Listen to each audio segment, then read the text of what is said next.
Here we go. Today we're going to talk about a core value here that we have, one of our 7 here at TLC. Give every challenge everything you've got. You want challenges. You eat challenge for breakfast. This is huge, man. At the very least, take accountability with yourself. Look yourself in the mirror and say, I could have did better. There should be a natural hunger in you. This is my jam right here, man. It's our core value spotlight of the day today. We are always hungry for more. Oh, man. We are always hungry for more. All right. The core value today is we're always hungry for more. But I love this. This is a quote from Robert Browning, by the way. Okay. It says, a man's reach should exceed his grasp. Or what's a heaven for? Ooh. Wow, think about that. A man's reach should exceed his grasp. Or what's a heaven for? Wow. Courtesy of Mr. Robert Browning. Okay. So initial thought here is, okay, we are always hungry for more. That means that, you know, we accomplished some great stuff. We achieved the goal. We the metric, the milestone, the championship, the trophy. And that doesn't stop us because that wasn't why we were doing it. It wasn't for the trophy. Right. It wasn't for the money. It was for a deeper, more powerful purpose, right? And that's how you stay hungry for more. Yeah. So you got to go into it with a purpose first, and then that kind of shows up. But what I love about this is this message. This message, by the way, is so very powerful if you really truly understand it. And that's why having good coaches and mentors around you and someone who believes in you can help build your belief. When you set your goals too low, and you actually achieve them, it's a tragedy. Right? So let's think about this for a minute, okay? So my goal is to, I don't know, let's say we use a sports analogy, I guess, probably something that maybe people understand. Maybe, you know, my goal as a player on a sports team is to win the division, okay? I mean, and so every single day I'm like, we got to win the division, we got to win our division, we got to win our division, right? And then you win the division, and you spent so much power and focus and energy on winning that division, you won the division, okay? But you had the talent, the wherewithal, the energy, the coaching, the teammates. I was hoping you would have that. You had all of these other things around you where actually winning the division, you're capable of more than that. Yeah. Like you're capable of winning the championship of the world, right? Yeah. Or of the country or of the whatever, right? But so you're better off having a goal every single day to win the championship, and then you only win the division, and you're like, oh man, you know what? At least I gave it my all. Yeah. But man, when you set your goals low and you hit, that is the tragedy, my friends. We don't even understand how capable we are. Like seriously, like, and if you're listening right now, you're like, well, you know, you don't really know me. Like, you know, I've never been smart, or I've never been fast, or, you know, I'm not that funny, or I don't like talking in front of a group of people. Trust me, man, God has some stuff in you that can allow you to accomplish anything that you set your mind to. There's some people that have shown up in your life that will help you get there, will help you start believing. One thing that we can do to start believing in ourselves is, you know, make a promise to yourself and keep it. Yeah. I'm going to go to the gym Monday. Did you go? Yeah. Right. I'm going to start a new health and fitness routine on January 1st. Did you? Yeah. Are you still doing it February 1st? Right. All these little things, right? Like, I'm not going to watch TV tonight. I'm going to do this instead, whatever that is. Right. Did you do it? Well, that, my friends, will start helping you build confidence in yourself. Right. And so now all of a sudden it's like, okay, like I believe that when I say I'm going to do something, I'm going to do it. Right. All of a sudden that transitions into when I say something to someone else, I'm going to do it. Yeah. Right. Yeah. And so it builds confidence and all that stuff. But what it really builds is it builds the mindset of I can achieve more than I can even imagine. So I'm always going to shoot for the stars. Yeah. If I don't make it to the stars and I make it to the moon, great. But if I only shoot for the moon, I might hit the moon sometimes. Yeah. And feel happy about it. But in reality, miss everything else. You underachieved, man. Yeah. Right? Wow. So you might as well leave everything out there, put everything into it. And I'm talking about relationships and health and fitness and finance and career, your relationship with God, like everything, man. Like leave it all out there. Yeah. I was getting ready to pass this over to you about 5 minutes ago, and I just kept on talking. Because I was starting, right? You were, but I jumped the line. I jumped the line. Yeah. Because I see way too many people underperforming. You know, can I say something real quick? Yeah. Can you hold your thought for a minute? I'm going to hold it, sir. I took a few notes so I wouldn't forget nothing. I'm really sorry to say this. Here's what, because there's a lot wrong with the world today. And when I mean wrong with the world, there's a lot of concerns I have with the world. You know, we don't get along with each other. There's a political divide for sure. And some other issues as well that I don't want to get into. But what really bothers me that I sense in the world, and I see it visually, I sense it through discernment and through the look on people's face sometimes. I feel like we are in an epidemic of people not wanting more. Yeah. Right? Just settling, right? Like settling for the relationship. Yeah. Settling for the financial blessing that might be small. Like, okay, this is enough for me, right?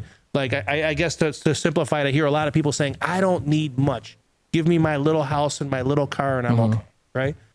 Man, there's something inherently wrong with that, right? I get what you're trying to say. You're trying to say like, hey man, like I'm a pretty humble person and I don't really need much, you know, and like money isn't everything and you know, status isn't everything. Hey, I'm not saying that it is, right? But here's what I do know.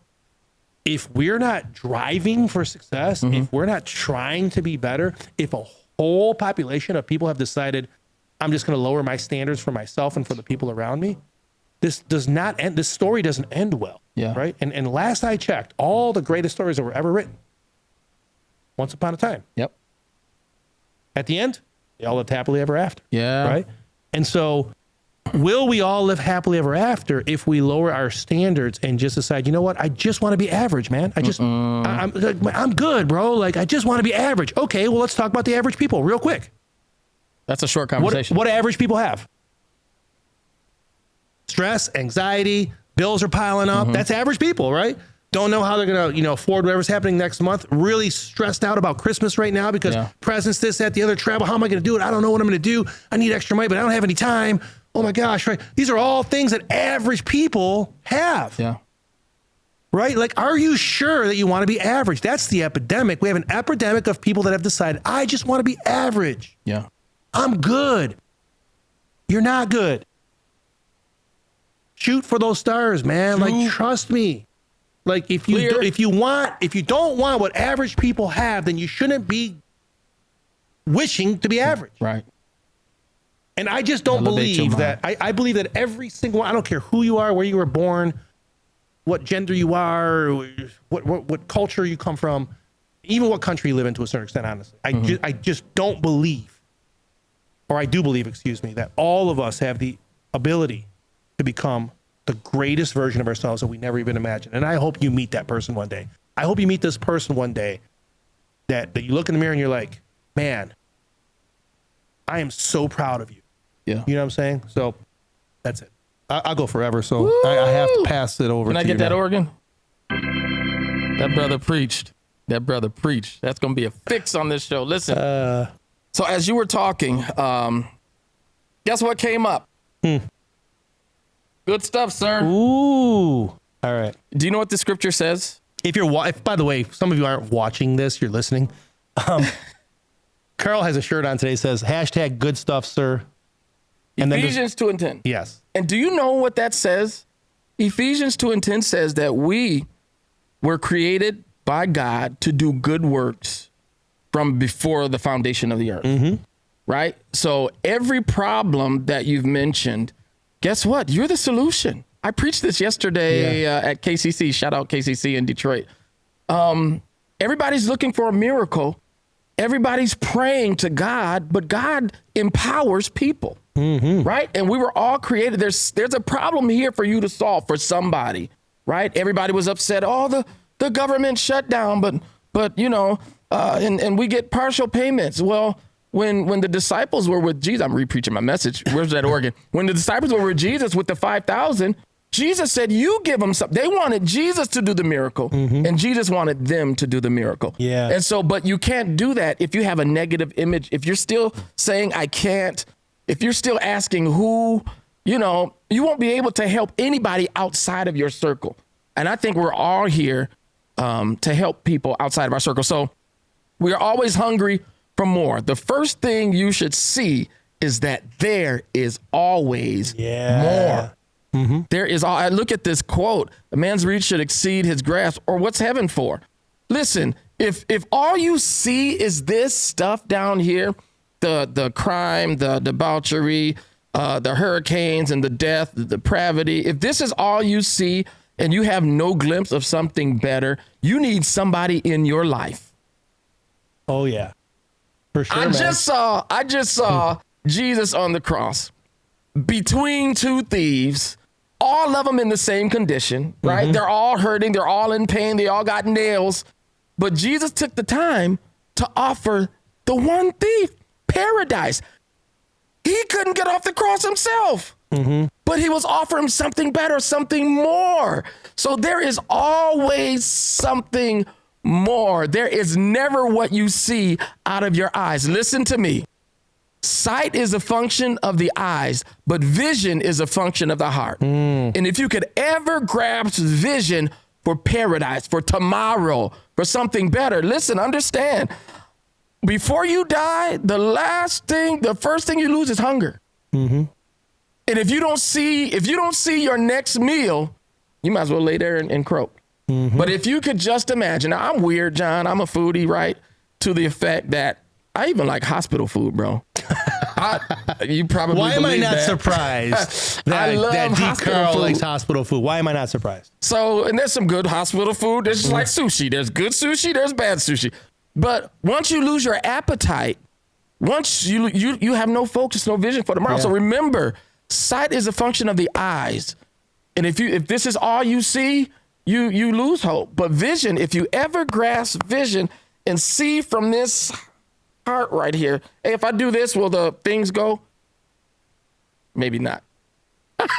He's doing a heart symbol with his hand. I can't even do that. I always try to do that. I'm like, I don't do a good job. I can never do it. But listen, set your affections on things above. Don't always focus on this. This you need to see so you can grasp for more, so you can reach for heaven. Like you need to see the disparity, the crime. You need to see the violence and the can't nobody get together, all the partiality. You need to see that. But after you see that, understand there's more beyond that. Yeah, man. Look right here. Going through that and say, no, I want more. I want different. I want and it's crazy because you're going to help me land the plane here. Okay, you're going to help me land the plane on this conversation because you brought up Christ, right? Yeah. You brought up the cross, right? So many of us are aiming too low because we're afraid, right? I can see that. We're afraid, right? Yeah. Like, man, like, going to be extra work. I'm going to have to get up earlier. I'm going to have to speak in front of people. I'm going to have to work harder, whatever that is, right? And what if I fail, right? There's all these things, right? But let me give you some hope right now. I'm going to go back to the cross, right? Ironically, I'm wearing a crucifix today, here if you're watching. But so this cross, right? This used to be something that the Romans invented to make you scared, right? I can see that. We're going to put fear into people. When they see this cross, they're going to be so afraid they will never commit a crime. They will never question us. We are the supreme rulers, and we're going to make sure that you fall in line. Why? Then they would publicly hang people on crosses, right? I'm afraid of the cross. Oh my gosh, the cross is, right? And then what ended up happening? What the cross beautiful happened. Are you afraid of the cross now? No, man. When sir. I look at the cross, man, you know what I see? Hope. Yeah. Yep. Yeah. I got hope. I got ambition. Yeah. I'm excited. I'm fired up. Like, and it reminds me, like, okay, you said it, and I'm going to continue this. God works for us every day. He really, really does. Whether you believe it or not. Yeah. Are we working for him every day? Wait, he's working for us. Are we working for him? Yeah. We're always asking, God, can you work for me? Hey, I need, I'm praying. I need you this. I need this. I need this not to happen. I need this to happen. Yeah. And then sometimes we realize later in life, like some things that didn't happen was because God knew that was the best thing. Yeah. And so on and so forth, right? But at the end of the day, I ask you, because I asked people on my personal page yesterday, you're asking God to work for you every day. Yeah. Are you working for God every day? Are you? Right? Are you working for him? Are you glorifying him even when you fail? There's glory in that? Yes. And are you, like the parable of the talents, like, are you just burying the gifts which have been bestowed on you into the ground, and then just saying, hey, God, listen, man, I didn't want to screw this thing up. So I here, man, like at least I didn't lose anything. Yeah. Man, Preach to me. no, man. Nope. Like, let's go make it happen, guys. You guys have the gifts. You have the skill. You have the power. You just need some belief. You need someone around you that believes in you. That person, by the way, is already in your life. Yeah. But you haven't learned this one simple secret. What is that? When the student is ready, the teacher appears. I'm a Star Wars head, so I got that image. I got Yoda and Luke in my head. Yeah, man. What a great conversation today, guys. Guys, it's time for us to go make it happen. Be the light of the world for the people around you. Please don't settle for average. Go do the works every single day. They're going to bless you and your family for generations to come.